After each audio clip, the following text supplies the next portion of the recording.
ইখনৰ পাছত সিখন বিদ্যালয় বন্ধ এফালে ধাৰাবাহিক শিক্ষক নিযুক্তি আনফালে ইখনৰ পাছত সিখন বিদ্যালয় বন্ধ বন্ধ হ'ব আন 161খন বিদ্যালয় চৰকাৰৰ সিদ্ধান্তত ৰাজ্যজুৰি প্ৰতিক্ৰিয়া ৰাজ্য চৰকাৰে ইতিমধ্যে 1 লাখ পদত নিযুক্তি দিলে ইয়াৰে প্ৰায় 50% শিক্ষক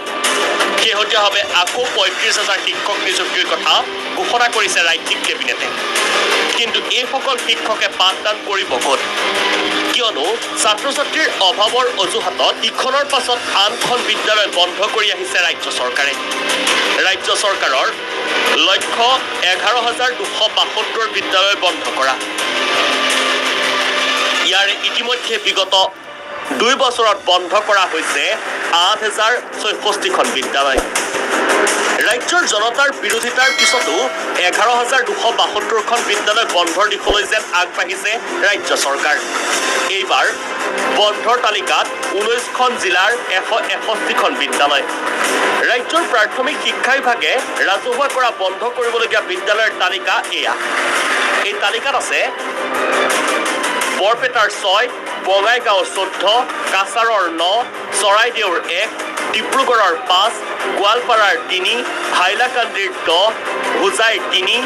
যোৰহাটৰ 7 কামৰূপ মহানগৰৰ 4 কৰিমগঞ্জৰ 8 লখিমপুৰৰ 19 মাজুলীৰ 31 মৰিগাঁৱৰ 3 নগাঁৱৰ 7 নলবাৰীৰ 6 শিৱসাগৰৰ 8 শোণিতপুৰৰ 3 আৰু তিনিচুকীয়াৰ 4খন বিদ্যালয় ইতিমধ্যে ৰাজ্য চৰকাৰে এই বিদ্যালয়কেইখন আন বিদ্যালয়ত সংযোগ কৰাৰ সিদ্ধান্ত গ্ৰহণ কৰিছে কিন্তু কিয় আকৌ বিদ্যালয় বন্ধৰ সিদ্ধান্ত ৰাজ্য চৰকাৰৰ সিদ্ধান্তৰ বিৰুদ্ধে জিলাই জিলাই সৃষ্টি হৈছে তীব্ৰ প্ৰতিবাদ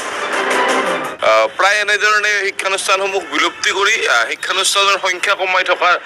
প্ৰতিযোগিতাত যে নমি পৰিছে শিক্ষা বিভাগ এই কথা স্পষ্ট হৈ পৰিছে ধিক্কাৰ জনাইছো চৰকাৰৰ এনেকুৱা হঠকাৰী সিদ্ধান্তত আমি ৰাইজৰ দল বা বৰপেটাবাসী বা অসমবাসী ৰাইজে অন্তৰৰ পৰা ধিক্কাৰ জনাইছো এইখন চৰকাৰক অসমৰ সৰ্বকালৰ সৰ্বশ্ৰেষ্ঠ ব্যৰ্থ চৰকাৰখনে হৈছে এই চৰকাৰখন আৰু এই চৰকাৰখনে স্কুলসমূহ বন্ধ কৰি দিয়া যি পৰিকল্পনা হাতত লৈছে এই পৰিকল্পনা আমি ছাত্ৰ সন্থাই তীব্ৰ ভাষাৰে গঢ়ি ৰাখিব লাগে আমাৰ সৰু ল'ৰা ছোৱালী পঢ়িব লাগে সেইটোকে আমি বিচাৰোঁ আমি দুখ পাইছো স্কুলখন লৈ যোৱা বুলি কোৱাত পিছে এই সিদ্ধান্তৰ আঁৰৰ ৰহস্য কি ছাত্ৰ ছাত্ৰীৰ অভাৱ নে বেচৰকাৰী শিক্ষাখণ্ডক উৎসাহ ছাত্ৰ ছাত্ৰীৰ চৰকাৰী বিদ্যালয়লৈ আনিবলৈ আকৰ্ষণ কৰাৰ পৰিৱৰ্তে বিদ্যালয় বন্ধৰ সিদ্ধান্ত কিমান গ্ৰহণযোগ্য মুঠতে চৰকাৰী শিক্ষাখণ্ডৰ উন্নয়নৰ পৰিৱৰ্তে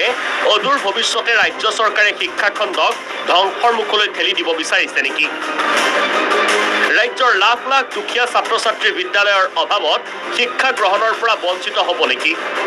ৰাজ্য চৰকাৰৰ এই হঠকাৰী সিদ্ধান্তৰ পিছত এই প্ৰশ্ন ৰাজ্যৰ সচেতন মহলৰ মাজত ব্যুৰ' ৰিপৰ্ট প্ৰাগ নিউজ